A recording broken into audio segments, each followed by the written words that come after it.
Night was settling in as I pulled into the driveway, the glow from the streetlights casting long shadows across our neatly manicured lawn. I killed the engine, sat in the car for a moment, and let out a heavy sigh. It had been another long day at the factory. As the general manager, the demands never seemed to end: production schedules, employee issues, budget concerns. It was a grind, but it was my grind, and I took pride in it. Providing for Chloe was my top priority, and I'd do whatever it took to keep her comfortable and happy. Pushing open the door, I grabbed the bags of groceries from the passenger seat. Chloe had texted earlier, asking if I could pick up a few things on my way home. She was always at the gym in the evenings, so it made sense for me to handle the errands. She loved that place, spent hours there every day sculpting her body to perfection. And it showed. Chloe was stunning then, with a physique that turned heads everywhere we went. I admired her dedication, even if I didn't quite understand it. For me, life was simpler: good food, a cold beer, and a job well done. The house was quiet as I stepped inside, the smell of fresh paint still lingering from the recent renovations. We had decided to give the place a bit of a facelift, trying to breathe new life into it, much like our marriage, I supposed. I set the bags down on the kitchen counter and started putting things away, my mind drifting as I worked. Our relationship had always been solid, or so I thought. We had a good life together. Sure, things weren't as fiery as they used to be, but that's normal after a few years of marriage, right? I figured it was just the natural progression of things. We had our routines, our roles. Chloe took care of herself, kept the house running smoothly, and I worked hard to keep us comfortable. It was a partnership, one that I believed in deeply. But lately I had noticed a change in Chloe. She seemed more distant, more preoccupied. She spent more time at the gym, coming home later and later each night. When I asked her about it, she brushed it off, saying she was just pushing herself harder to reach her fitness goals. I didn't push the issue. I trusted her, and I figured she just needed some space. Maybe I was being paranoid, but there were moments, fleeting, unsettling moments, when I felt like I was losing her. The front door creaked open, and Chloe walked in, her gym bag slung over one shoulder, a light sheen of sweat glistening on her forehead. She looked radiant, her body toned and tight, her skin glowing. She smiled at me, but it didn't quite reach her eyes. "Hey, babe," she said, dropping her bag by the door and heading to the fridge for a bottle of water. "Hey," I replied, trying to sound upbeat. "How was the gym?" "Good, tough workout today," she said, taking a long drink. "I'm really pushing myself." I nodded, watching her as she moved around the kitchen, grabbing a protein bar from the pantry. She seemed restless, like she was in a hurry to be somewhere else, even though she was finally home. "You've been spending a lot of time there lately," I said casually, leaning against the counter. "Everything okay?" She paused, her back to me, and for a moment I thought she might not answer. Then she turned around, a soft smile on her lips. "Yeah, everything's fine. I need this, you know? It's my way of staying sane." "I get it," I said, though I wasn't sure I really did. "Just don't overdo it, okay?" "Don't worry about me," she replied, her smile widening. "I'm tougher than I look." We ate dinner together, but the conversation was sparse, mostly about mundane things: the renovations, her gym routine, my day at work. The connection we once had, the ease with which we could talk about anything and everything, seemed to have faded. I told myself it was just a phase, that we were both busy and tired. But a small, nagging voice in the back of my mind told me there was more to it. After dinner, Chloe excused herself to take a shower, and I settled on the couch with a beer, flipping through channels without really paying attention. I tried to shake off the unease that had been building in me for weeks, but it clung to me like a shadow. I loved Chloe more than anything, and I couldn't imagine my life without her. But there was a distance between us now, one that I couldn't quite bridge. She was still here, still physically present, but emotionally she was somewhere else, and I didn't know how to reach her. Later that night, as I lay in bed beside her, listening to the soft sound of her breathing, I couldn't shake the feeling that something was slipping away. I wanted to ask her, to confront her about what was really going on, but I was afraid of the answer, afraid that whatever was wrong between us was bigger than I could handle. So I stayed silent, staring up at the ceiling, hoping that this was just a rough patch and that we would find our way back to each other. But deep down, I knew that things were changing, and I didn't know how to stop it.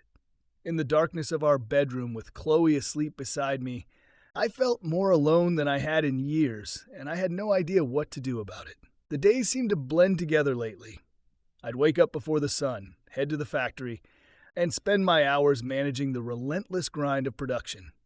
It was hard work, but I liked it that way. When I came home, Chloe was either just coming back from the gym or had already showered and settled into her routine. Our evenings were predictable: dinner, a bit of small talk, maybe a movie if we weren't too tired, and then bed. Everything seemed normal enough. But there was something gnawing at me, something I couldn't quite put my finger on. Chloe had always been a disciplined one, and I admired that about her. She was the type who had set her mind to something and see it through no matter what. I remember when she first got serious about her fitness, how proud I was of her commitment.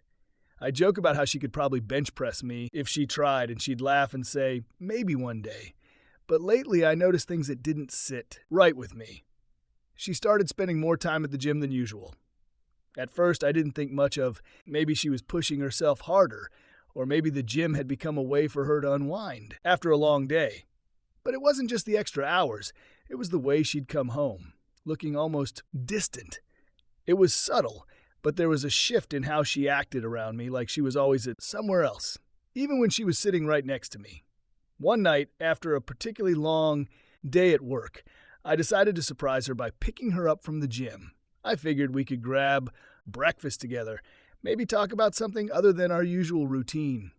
I parked a few spaces down from her car, feeling a little foolish for sitting there, waiting like some teenager on a first date. As the minutes passed, I started to second-guess myself. Maybe this was a bad idea. But then I saw her.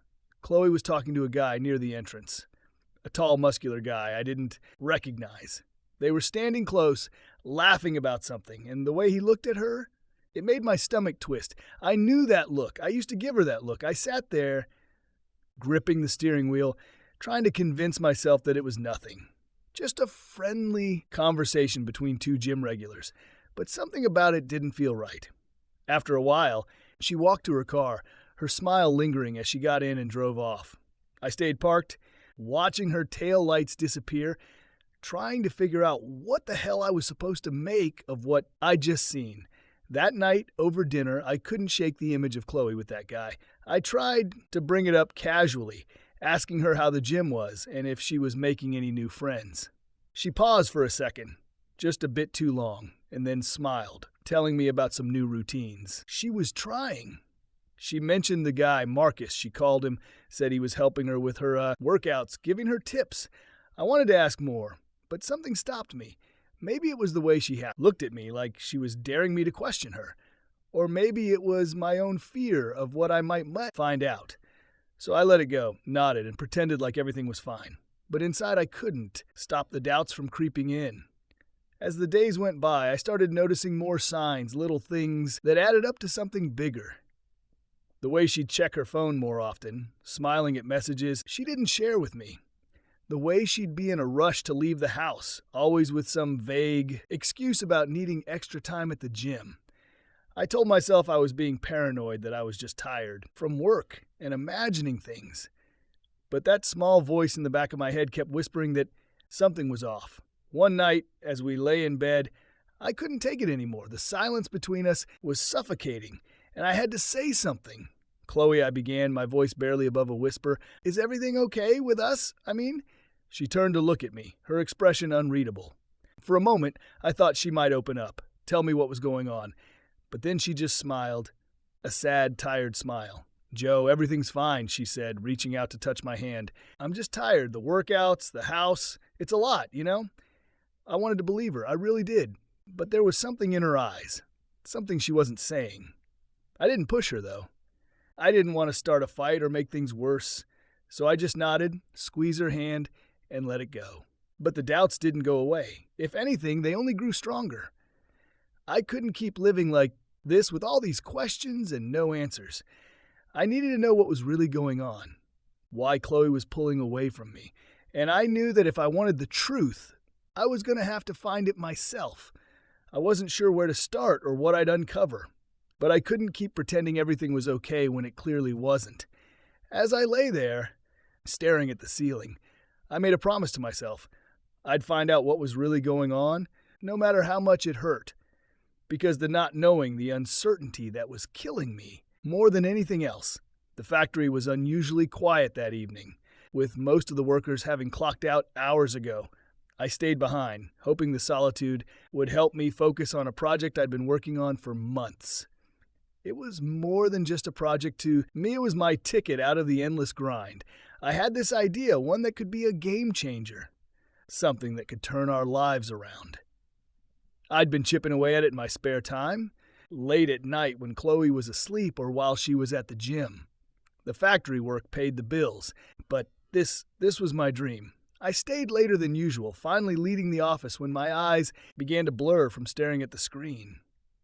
As I drove home, the city lights reflecting off the wet pavement, I felt a strange mix of exhaustion and excitement. Tonight I decided I'd organize everything. I had folders scattered all over my laptop, files named hastily, lost in the mess of daily life. If I wanted to make this startup happen, I needed to get serious about it. When I got home, the house was dark, except for the soft glow of the kitchen light. Chloe wasn't home yet, and I felt a pang of irritation. She'd been staying out later and later, always with some excuse about a new workout class or needing extra time to herself. I wasn't sure if I believed her anymore. But tonight wasn't about Chloe. It was about getting my life in order. I grabbed a cold beer from the fridge, headed into my home office, and powered up my laptop. The screen flickered to life, and I began sifting through the chaos. There were documents everywhere, spreadsheets, notes, mock-ups, all mixed in with our personal files, photos, and videos. I couldn't remember where I had saved my most recent work, so I started going through each folder one by one. After about an hour, my frustration was mounting. I couldn't find a damn file anywhere. I clicked through another folder, one I didn't recognize. It was labeled simply with Chloe's name. Curious and maybe a little annoyed that she had files cluttering up my laptop, I opened it. There were dozens of files inside, mostly photos and videos. I almost closed it, thinking it was just her fitness progress, pictures, or some nonsense, but something made me stop. My eyes landed on a video file with a date that was recent, too recent. My heart skipped a beat as I clicked on it. The video began to play, and for a moment I didn't understand what I was seeing. The screen was dark at first. Then the camera adjusted, revealing a dimly lit room. And then I saw her, Chloe, unmistakably. Chloe wearing nothing but a black lace bra and panties. She was smiling, a seductive smile I hadn't seen in years. And then other people came into view. My blood ran cold as the scene unfolded before me. It wasn't just one man, it was several. All of them surrounding her, touching her, undressing her. The camera angle shifted, and I saw their faces, strangers, men I had never seen before. And they were all. I couldn't even bring myself to think it. I froze, unable to move, unable to look away. My mind couldn't process what I was seeing. Chloe, my wife, was in the center of it all. Her body moving with theirs, the sounds of their grunts and her moans filling the room. It was like a punch to the gut, knocking the wind out of me, leaving me gasping for air. I don't know how long I sat there staring at the screen. It could have been minutes or maybe hours. The world around me faded away, and all that existed was the horror playing out before me. My chest tightened, my hands shook, and a cold sweat broke out on my forehead. I wanted to scream, to smash the laptop, to do something, anything, but I couldn't move. I couldn't do anything but watch. Finally, the video ended and the screen went black. I was left in the silence of my office, the only sound the pounding of my heart in my ears. I stared at the blank screen, my mind a chaotic mess of disbelief, rage, and pain. How could she do this? How could she betray me like this? My first instinct was to confront her, to demand answers, but something stopped me. The anger was there, boiling just beneath the surface, but it was mixed with confusion and a deep gnawing hurt. I needed to think, to figure out what the hell was going on. I couldn't just storm into our bedroom and start shouting accusations. I needed to know more, to understand how this had happened. For the next 15 minutes, I sat there, staring at the screen, trying to make sense of it all. My mind replayed the video over and over, each time driving the white knife deeper into my gut. I had so many questions, but no answers, only the sickening images that were now burned into my brain. Eventually, I forced myself to close the laptop. My hands were still trembling as I leaned back in my chair, staring at the ceiling. The house was silent, the darkness pressing in around me. I felt like I was suffocating, like the walls were closing in. I needed air. I needed to get out of there before I lost it completely. I stood up, my legs unsteady beneath me, and walked to the kitchen. I didn't know what I was doing. Didn't have a plan. I just knew I couldn't stay in that office. Couldn't sit there with those images in my head. I needed to clear my mind, to think. But all I could think about was Chloe. My wife, the woman I had trusted with everything, being with those men, letting them. The anger surged again, white hot and blinding. I slammed my fist down on the counter, the pain sharp and immediate. It didn't help. Nothing would help. The only thing I wanted was to wake up from this nightmare, to find out that it wasn't real, but it was real. And now I had to decide what to do about it. When I finally made my way to bed, Chloe was already asleep. I stood in the doorway, watching her for a moment, my emotions churning. She looked peaceful, innocent, like nothing was that wrong. But I knew better now. I knew the truth, or at least part of it. As I lay down beside her, I felt a coldness between us, a distance that hadn't been there before. I didn't touch her, didn't say a word. I just stared at the ceiling, my mind racing, trying to figure out what to do next. By morning, I had made a decision. I needed to know everything, every detail, every reason. I needed to hear it from her own lips. But not yet. I wasn't ready to confront her, not until I had all the pieces. So I decided to wait, to gather more information, to make sure that when I did confront her, I'd be ready. But the anger was there, simmering just beneath the surface, waiting for the moment it would finally explode. And when it did, I knew there would be no going back. The next day dragged on with agonizing slowness. Every hour felt like an eternity as I went through the motions at the factory. My mind was anywhere. But on work, it was stuck on that video, replaying it in my head on an endless loop. I tried to focus, to keep my emotions in check, but it was impossible. The rage and betrayal were like a poison, seeping into every corner of my thoughts. I kept glancing at the clock, counting down the minutes until I could go home and face Chloe. But when the end of the day finally came, I wasn't ready. The truth was I didn't know if I'd ever be ready. How do you confront the person you love more than anything in the world after finding out they betrayed you in the worst possible way? On the drive home, I wrestled with what to say. Do I explode, let the anger out, and demand answers? Or do I play it cool, try to get her to confess without tipping my hand? Neither option felt right. My heart wanted to scream, but my mind told me to be cautious. There was too much at stake. When I walked through the door, Chloe was in the kitchen, just like always, preparing dinner. She turned and smiled at me, and for a brief moment, I almost believed everything was normal. But the smile didn't reach her eyes, and I could see the cracks in the facade she was trying so hard to maintain. The image from the night before flashed through my mind, and I had to clench my fist to stop myself from shaking. "Hey, how was work?" she asked, her voice light, almost too casual. "Same as usual," I replied, trying to keep my tone even. I moved to the fridge and grabbed a beer, hoping it would calm my nerves. "How was your day?" "Good. I hit the gym again. Tried out a new routine Marcus suggested. I'm really feeling it today." She smiled again, but this time I noticed something different. Was it guilt? Regret? I couldn't be sure. "Marcus seems to be helping you a lot lately," I said, testing the waters. I watched her closely, looking for any sign that she might crack. "He's just given me some tips. Joe, he knows a lot about fitness, and I want to make sure I'm doing everything right." She spoke quickly, too quickly, and I could see a flicker of something in her eyes. Panic. Maybe. I took a swig of my beer, letting the silence hang between us. "That's good," I finally said, forcing myself to sound casual. "I'm glad you've got someone to push you." She nodded, turning back to the stove, but I could see the tension in her shoulders. She was hiding something, and we both knew it. The rest of the evening passed in a blur.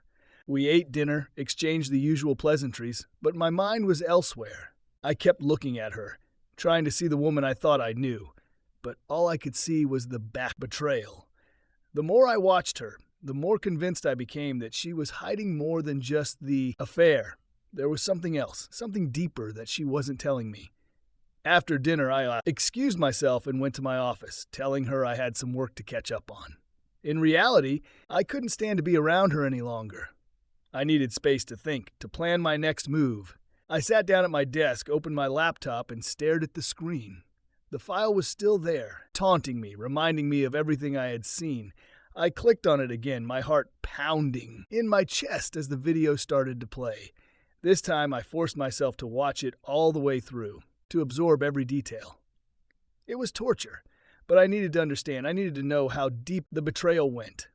The video was longer than I remembered, and as it played out, I felt the anger inside me grow until it was a burning rage that I could barely contain.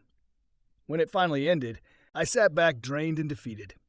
There was no denying it. Chloe had been unfaithful, and not just once. This was something planned, something she had chosen to do, knowing full well what it would do to me if I found out. The betrayal wasn't just physical. It was emotional, psychological. She had made a decision that shattered everything we had built together. But why? That was the question that kept gnawing at me. Why would she do this? What could possibly drive her to betray me like this? I needed answers, and I knew the only way to get them was to confront her. But I couldn't do it in the heat of the moment, not while my emotions were still raw. I had to be smart about this, careful. The next morning I made a decision. I wasn't going to confront her just yet. I needed more information, more leverage. If I went in blind, she could deny everything, spin some story that would leave me even more confused. No, I needed to be sure to have all the facts before I made my move. Over the next few days, I started watching her more closely. I paid attention to every little detail. Her behavior, her phone calls, the way she talked about the gym and Marcus. I began to notice patterns, small inconsistencies that confirmed my suspicions. She was hiding something, and it wasn't just the affair. One evening, after another late-night gym session, she came home and went straight to the shower. I waited until I heard the water running, then grabbed her phone from the kitchen counter. My hand shook as I unlocked it, my heart pounding in my chest. I wasn't proud of what I was doing, but I had to know. I scrolled through her messages, my breath catching in my throat when I saw Marcus's name. There were dozens of messages, some innocent, others not so much. The more I read, the clearer it became. This wasn't just a casual flirtation. They had been planning this for weeks, months even. The videos were just the tip of the iceberg. But it wasn't just the messages that bothered me. It was the way she talked to him. The way she seemed so open, so honest with him. Things she hadn't been with me in a long time. It was like she was living two lives, one with me and one with him, and I was the outsider. When I finally put the phone down, I felt sick to my stomach. The reality of the situation was worse than I had imagined. This wasn't just a one-time mistake. This was a calculated betrayal, something she had done willingly, knowing full well the consequences. I didn't confront her that night. I couldn't. I wasn't ready. Instead, I went to bed, lying there in the dark, the weight of the truth pressing down on me like a suffocating blanket. Chloe slept beside me, oblivious to the storm brewing inside me. I wanted to shake her awake, to scream at her, demand answers, but I knew it wouldn't solve anything. I needed to become rational. I needed to plan my next move carefully. The next morning, I left for work early, before she even woke up. I couldn't stand to look at her to pretend that everything was okay when it was far from it. At the factory, I buried myself in work, trying to distract myself from the thoughts that threatened to overwhelm me. But I knew I couldn't run from this forever. Sooner or later, I would have to confront her. And when I did, there would be no more lies, no more secrets. I would get the truth, no matter how much it hurt. The tension in our house had been building for days. Every glance, every word, every silence between Chloe and me felt charged with something we both knew was coming. The routine we once had, the comfortable rhythm of our lives, was gone, replaced by a sense of impending doom that hung over everything. It was suffocating, but I knew I couldn't avoid it any longer. Tonight had to be the night. When I walked in that evening, I could hear the sounds of dinner being prepared, pans clattering, water boiling, the sizzle of something on the stove. It was almost too normal, too much like every other night before everything fell apart. The smell of cooking filled the house, but instead of making me hungry, it turned my stomach. I found Chloe in the kitchen, her back to me as she stood over the stove, stirring a pot of sauce. She didn't turn around when I entered, but she must have sensed something because her movement slowed, and the usual harm she had while cooking was conspicuously absent. I watched her for a moment, trying to reconcile the woman I loved with the one I had seen in that video. It was impossible. There were two different people in my mind now. "Chloe," I said, my voice sounding foreign to my own ears, strained and harsh. She turned to look at me, a smile starting to form on her lips, but it faded quickly when she saw my expression. "What's wrong, Joe?" she asked, her voice tinged with that familiar softness she had always used when she was concerned about me. But now it felt like a lie, like everything else. "We need to talk," I replied, my tone flat, almost dead. I wasn't going to drag this out any longer. The waiting, the pretending, it was killing me. Her face went pale and she set the spoon down, turning off the stove as she did.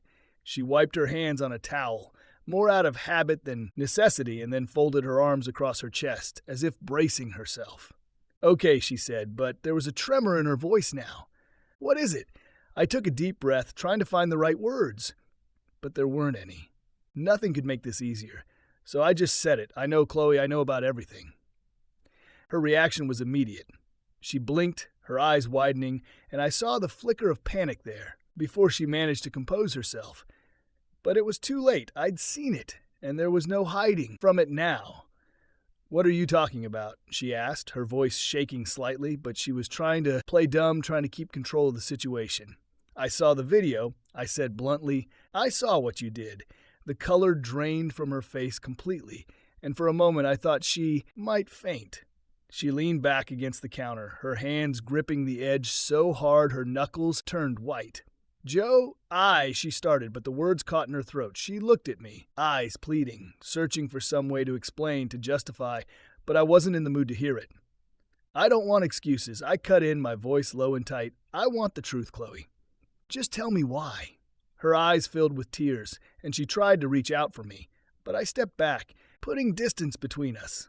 She flinched, as if my movement physically hurt her, and then she crumpled, sliding down to the floor, burying her face in her hands. "It wasn't supposed to happen," she sobbed. "I was stupid. So stupid. Stupid doesn't even begin to cover it," I replied coldly, the anger I'd been holding back starting to seep into my voice. "You destroyed everything we had, Chloe. For what? Why?" She looked up at me, her face streaked with tears, her eyes desperate. "I didn't know what else to do," she whispered. I felt trapped, like I wasn't enough for you anymore, like I needed to be more, to do more. And then Marcus, he offered me money, and I don't know, Joe, I lost my mind." I stared at her, barely able to comprehend what she was saying. It sounded insane, like some twisted rationalization for something that had no justification. "You felt trapped? So you went and did that?" I gestured vaguely, as if that could encompass all the horror of what I'd seen. "And the money? What the hell was that about?" She wiped at her tears, trying to steady herself, but she couldn't look me in the eye. "He offered me $150,000, Joe, just for 1 hour. One video. He said it would change everything for us, that we could finally do all the things we talked about, travel, buy a new house, start that business you wanted. I thought it would be worth it. I felt like I'd been punched in the gut. This was about money. It didn't make any sense. We weren't struggling. We had a good life. I worked hard, but we were comfortable. How could she do something like this for money? You thought ruining our marriage was worth $150,000? I asked, my voice low and bitter. You thought selling yourself like that would fix anything? I wasn't thinking, she cried, her voice breaking. I was desperate, Joe. I didn't want to lose you. And I thought if I did this, maybe I could keep you. I know it doesn't make sense now, but at the time what? I interrupted. At the time you were so out of your mind that you thought fucking a bunch of strangers for cash was the solution to all our problems. Her face crumpled and she started sobbing again, but I couldn't find any sympathy in me. All I felt was a cold, hard anger. This was the woman I'd loved, the woman I trusted with everything, and she betrayed me in a way I never imagined possible. Joe, please, she begged, crawling toward me on her knees, her hands reaching out as if to touch me, to beg for forgiveness. I know I messed up. I know I did. But I love you. I love you more than anything, and I'll do anything to make it right. Please, just give me a chance. I stepped back again, shaking my head. You think this is something you can fix? You think there's a way to make this right? How, Chloe? How do you come back from something like this? Her sob grew louder, more desperate, and she clutched at her chest as if the pain was too much to bear. I don't know, she whispered brokenly, but I can't lose you. Please, Joe, don't lead me. Don't give up on us. But I was already gone. The woman in front of me wasn't the Chloe I had married. She was someone else entirely, someone I didn't recognize. And the life we had built together, the future we had planned, it was all shattered, broken beyond repair. I turned away from her, my heart heavy, but my decision made. I can't do this, Chloe. I can't stay here, not after what you've done. Her sobs echoed behind me as I walked to the door, her desperate pleas falling on deaf ears. I didn't turn around. I couldn't. I knew if I looked back, I might wave her, and I couldn't afford that. Not now. I grabbed my keys, opened the door, and stepped out into the cool night air. The weight of the decision settled on me like a physical thing, but I knew it was the only choice I could make. I couldn't stay with her. I couldn't forgive her. The betrayal was too deep, the pain too raw. As I walked to my car, I heard the door open behind me, and Chloe's voice, choked with tears, called out after me. Joe, please don't leave me. I'm sorry. I'm so sorry. But I didn't respond. I got into the car, started the engine, and drove away. I didn't know where I was going or what would come next. All I knew was that I couldn't stay in that house with those memories with her. The woman I loved was gone, and in her place was someone I didn't know, someone who had destroyed everything we had. As I drove through the dark, empty streets, I felt the tears finally start to come. I tried to hold them back, but it was no use. They came in a flood, hot and bitter, blurring my vision as I drove. I didn't know how I was going to get through this, how I was going to rebuild my life from the ashes of what Chloe had done. But I knew one thing for certain, I would never be the same again. The days after I left Chloe were a blur. Time seemed to stretch and compress in strange ways, with some moments dragging on endlessly, and others slipping by in the blink of an eye. I spent most of my time at my mother's house, where I knew I'd be welcome without question. She didn't pry too much, though I could tell she was worried. She could see that I was carrying something heavy, something that was eating me, alive from the inside out. It took me a few days before I could even bring myself to tell her what had happened. When I finally did, I could see the shock and sadness in her eyes, but she didn't judge or offer hollow platitudes. She just listened, holding my hand as I told her everything, even the parts one could barely say out loud. And when I was done, she just hugged me like she used to when I was a kid and the world seemed too big and too scary. That was what I needed most. Someone who wouldn't try to fix it, who wouldn't tell me how to feel or what to do next. I wasn't ready for advice or solutions. I just needed space to process the enormity of what had happened. The betrayal was like a deep wound, and I knew it would take time to heal, if it ever really did. For the first few days, I didn't even think about what came next. I didn't have the energy to plan or make decisions. I just went through the motions, eating when I had to, sleeping when I could, trying to distract myself with mindless TV or by helping my mom around the house. But nothing could really distract me from the thoughts that kept swirling in my mind, the images that replayed over and over again, even in my dreams. I avoided checking my phone for as long as I could. I knew there would be messages from Chloe, maybe even calls, and I wasn't ready to deal with any of it. But eventually, I couldn't avoid it any longer. When I finally powered it on, the notifications came flooding in just as I'd expected. There were dozens of texts from Chloe, each one more desperate than the last. Apologies, please, explanations. It was all there. She begged me to come home to give her another chance to let her prove that she could make it right. She swore she would do anything to fix what she'd broken, that she would never make the same mistake again. I read through the messages slowly, my heart heavy with each word. I could feel her pain, her desperation, but it didn't change anything. It couldn't. The damage was done, and no amount of apologies or promises could undo what she had done. I knew that staying with her, trying to rebuild something out of the ruins, would only make things worse. The trust was gone, shattered beyond repair, and without it there was no foundation left to build on. For a while, I just sat there, staring at the screen, trying to decide what to do. Part of me wanted to respond to tell her how much she'd heard me, to make her feel some of the pain that I was feeling. But another part of me knew that there was no point. No amount of anger or hurt could change the past, and it wouldn't make me feel any better in the long run. I had to be strong, not for her, but for myself. So I did the only thing I could think of. I blocked her number. The moment I did it, a strange sense of relief washed over me.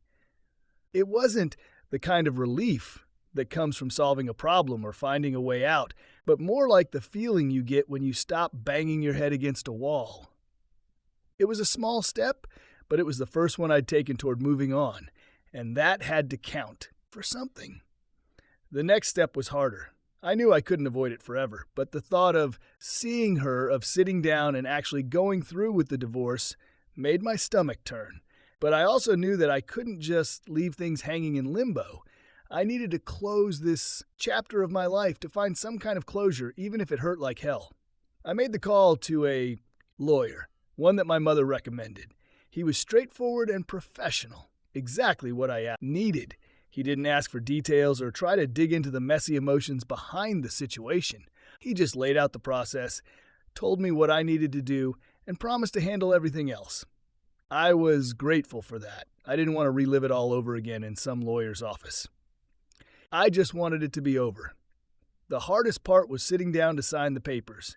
I had thought about every word on those pages, every legal term that summed up the end of my marriage in cold and personal language.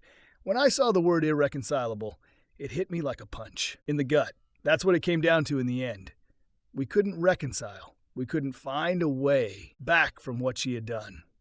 I signed my name on the dotted line, my hand steady even though my heart was anything but. It was final now. There was no turning back, no second chances. And strangely, that brought me some peace. It was like I had finally let go of something heavy that I'd been carrying for too long. Chloe didn't make the divorce easy, but she didn't fight it either. I think she knew deep down that there was no way to undo the damage. She had made her choices, and now she had to live with them. So did I. The day I got the final divorce decree in the mail, I sat down at the kitchen table and stared at it for a long time. The official language, the signatures, the stamp of the court, it all felt so impersonal, so clinical. It was hard to believe that something as significant as the end of a marriage could be summed up in just a few pages. But it was done. We were done. And now it was time for me to figure out what came next. In the weeks that followed, I slowly began to rebuild my life. It wasn't easy, and it wasn't quick. But each day brought a little more clarity, a little more distance from the pain. I threw myself into work, trying to focus on my startup idea, the one I had almost abandoned in the chaos of everything that had happened. It was something to keep me grounded, something to look forward to. My mom was a constant source of support, but I also found solace in old friends, people I hadn't seen in years, but who reached out when they heard when it happened. They didn't pry or push me to talk about it. They just offered their company, their time, and that meant more to me than anything else. I moved into a small apartment across town, far enough from the house I had shared with Chloe that I wouldn't be reminded of her every time I stepped outside. It wasn't much, but it was mine, and it was a fresh start. There were nights when the loneliness would creep in, when the memories of what I had lost would surface, and I'd feel the sting of the betrayal all over again. But those moments became less frequent, less intense as time went on. I was learning to live with it, to accept that my life had changed, and that I had to change with it. I didn't know what the future held, but I knew I couldn't let the past define me. Chloe's betrayal was a part of my story, but it wasn't the whole story. I had a chance to write a new chapter to find happiness again, even if it would take time. And as I sat in my new apartment looking out at the city lights from my window, I realized that maybe, just maybe, I was ready to begin. A few months after the divorce was finalized, life started to feel like it was mine again. The rawness of everything Chloe had done had begun to fade, leaving behind scars that, while still tender, no longer bled with every touch. The apartment I'd moved into was slowly becoming a home, filled with the little things that made it mine. Books I'd been meaning to read, pictures of places I wanted to visit, and the sounds of a life lived on my own terms. Work had become my refuge. I threw myself into my startup idea with a passion I hadn't felt in years. The factory job, though steady, had always felt like it was holding me back, a necessary grind to pay the bills. But now, with nothing tying me down, I saw the startup as my way out, a chance to build something meaningful from the ground up. I spent long hours at my desk sketching out plans, making calls, and slowly bringing my vision to life. The project gave me a sense of purpose, a reason to get up in the morning that wasn't tied to the past or to what I'd lost. It was about the future, about what I could create with my own hands and mind. And as I immersed myself in it, I found that the pain of Chloe's betrayal began to dull, replaced by the satisfaction of progress and the thrill of potential. But it wasn't all work. My mom, bless her, had made it her mission to get me out of the apartment and back into the world. She worried, I think, that I was isolating myself, using work as a shield against the hurt. And maybe she was right, but it was easier that way. Still, I knew she meant well, and she was persistent, so I started saying yes more often.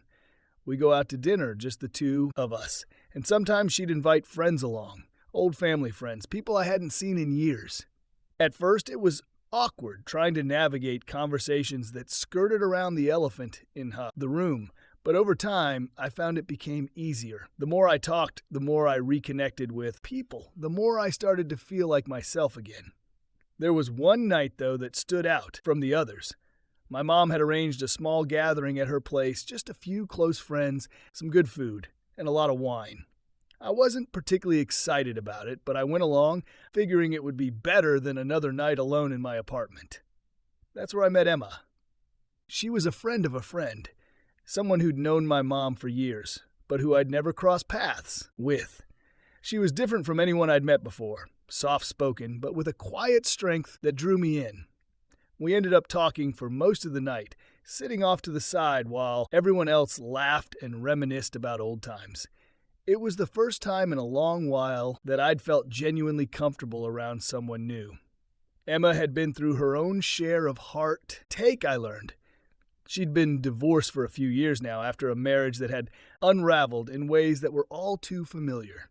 There was no dramatic betrayal in her story, just a slow, painful drift apart that left her feeling lost and alone. We bonded over the shared experience of picking up the pieces after everything fell apart. The conversation was easy, natural, like we'd known each other for longer than just a few hours. There was no pressure, no expectations, just two people talking about life, about what came next. By the end of the night, I felt something I hadn't expected to feel so soon. A spark of hope. We exchanged numbers, and over the next few weeks, we started meeting up. Sometimes we grab coffee, other times we go for a walk in the park, just talking about anything and everything. There was a comfort in being around her, a sense that I didn't have to pretend or hide anything. She knew where I was coming from, and I knew where she was. There were no games, no pretense, just honesty and a connection that felt real. It wasn't long before those casual meetups turned into something more. It wasn't like with Chloe, there were no grand gestures or whirlwind-like romance. It was slower, more cautious, but in a way that felt right for both of us. We were both wary, both carrying scars from our pasts, but we were willing to see where this new path might lead. One evening after a particularly long day at work, I invited Emma over to my apartment. I cooked dinner. Nothing fancy, just pasta and some wine. And we ate on the couch, talking and laughing like we always did. But there was a shift that night, something unspoken, that passed between us. After dinner, as we sat there, the conversation lulled, and for the first time in what felt like forever, I didn't feel the weight of the past bearing down on me. Instead, there was only the present, only her, sitting beside me, looking at me with those warm, understanding eyes. "I'm glad we met," she said quietly, her hand resting on mine. I wasn't sure I was ready for this, but I'm glad. "Me too," I replied, meaning it more than I could say. And then, without thinking, without second-guessing myself, I leaned in and kissed her. It was soft, tentative, but it felt right, like the beginning of something new, something that wasn't tainted by the past. When we pulled away, she smiled at me. And for the first time in a long time, I felt like maybe, just maybe, I could really move on. The relationship with Emma was different from what I'd had with Chloe. It wasn't built on the same youthful intensity or the same sense of certainty that it wants to find. My marriage, instead, it was grounded in something more real, more enduring, a mutual respect, a shared understanding, and a cautious optimism that maybe, just maybe, we could find happiness again. There were still bad days, of course. Days when the memories would creep back in, when the hurt would resurface, and I'd find myself wondering how things might have been different if Chloe had made other choices. But those days were fewer now, and they didn't have the same power over me that they once did. With Emma, I felt like I was rediscovering parts of myself that I'd lost along the way. She encouraged me to pursue my dreams, to keep pushing forward with my startup, and to not let the past define who I was or who I could become. It wasn't always easy, and there were times when I'd retreat back into old patterns of doubt and regret. But she was patient, always there to remind me that it was okay to take things one day at a time. The startup started to gain traction too. After months of hard work and late nights, I finally began to see some results. Investors were interested, the product was coming together, and for the first time, it felt like my dream might actually become a reality. It was a small victory, but it felt huge, a validation that I could build something out of the ashes of what had been. Emma was there for all of it, supporting me, cheering me on, but never pushing too hard. She understood that I needed to do this for myself, to prove that I could stand on my own, 2 feet again. And as the business grew, so did my confidence, not just in my work, but in life. The future didn't seem so uncertain anymore. There was still a lot I didn't know, still a lot I was figuring out, but for the first time in a long time, I felt like I was on solid ground. The pain of Chloe's betrayal hadn't disappeared, but it no longer defined me. I was more than just what had happened to me. I was someone who had survived, who had rebuilt, who had found a way to keep going. One evening, as Emma and I sat together in my apartment, watching the sunset over the city, I realized something that made my heart swell with a quiet joy. I was happy, not in the same way I had been before, not in that naive, everything will be perfect way, but in a way that felt earned, hard one. I had been through hell, but I had come out the other side stronger, wiser, and more at peace with who I was. And as I looked at Emma, I knew that whatever the future held, I wasn't facing it alone. We were in this together. 2 people who had found each other at the right time in the right way, ready to see where this new chapter would take us. It wasn't perfect. Nothing ever is. But it was real, and it was enough. And for the first time in a long time, I felt like I could finally breathe. It was a crisp fall day, the kind where the air is just starting to bite. But the sun still shines, warmly enough to make you forget that winter is on its way. I stood outside the house, Chloe, and I had once shared the place that had been our home, where we had built our lives together. It was the first time I'd been back since that night I left, and seeing it again brought a flood of memories I wasn't sure I was ready to face. The house looked the same, but it felt different. The windows were closed, the blinds drawn, and the once vibrant garden Chloe had tended so lovingly was starting to wilt. It was like the house was reflecting the state of our relationship, something that had once been full of life, but was now fading into something unrecognizable. I had come to say goodbye to the house, to the memories, to the life we had built together. It was something I needed to do, a final step in moving on. Chloe had agreed to meet me there, to hand over the keys and close this chapter for good. We kept things civil during the divorce, but we hadn't seen each other since it was finalized. Today was the last time we had left, and I was ready to cut it. She arrived a few minutes after I did, pulling up in the car we bought together when we first moved in. She stepped out, and for a moment I was struck by how familiar she still looked. The same Chloe, the same woman I'd fallen in love with all those years ago, but also someone I barely recognize now. She looked at me with a mixture of regret and something that might have been hope. Like she was wondering if there was still a chance to salvage something from the wreckage. "Joe," she said, her voice softer than I remembered, like she was, afraid to break the fragile peace between us. "Chloe," I replied, nodding in acknowledgement. There wasn't much else to say. We both knew why we were here. She handed me the keys, her hand lingering a moment longer than necessary. "I'm really sorry, Joe," she said, her voice thick with emotion. for everything. I looked at her, and for the first time I felt nothing. No anger, no sadness, just a quiet acceptance that this was how it had to be. "I know," I said, "but it's too late for that now." She nodded, tears welling up in her eyes, but she didn't let them fall. I wish things could have been different." "So do I admitted, but we can't change the past." We stood there for a moment, the silence stretching between us, heavy with everything we had, and said, "All the things we couldn't go back and fix." But I didn't want to fix them anymore. I didn't want to go back. Chloe took a deep breath, steeling herself. "What will you do now?" "I'm moving on," I said simply. "I have to." She swallowed hard, nodding again. "I hope you find happiness, Joe. I really do." "I hope you do too," I said, and I meant it. Whatever anger I'd felt, whatever bitterness had been there, it was gone now. There was no point in holding on to it. We exchanged a few more words, the kind of polite, meaningless conversation you have when there's nothing left to say. And then it was time to go. As I watched Chloe drive away, I felt a strange sense of relief. The chapter was closed, the final goodbye said. There was no going back now, and that was okay. I had Emma, I had my work, and I had a future that I was finally ready to embrace. I turned away from the house, slipping the keys into my pocket, and walked back to my car.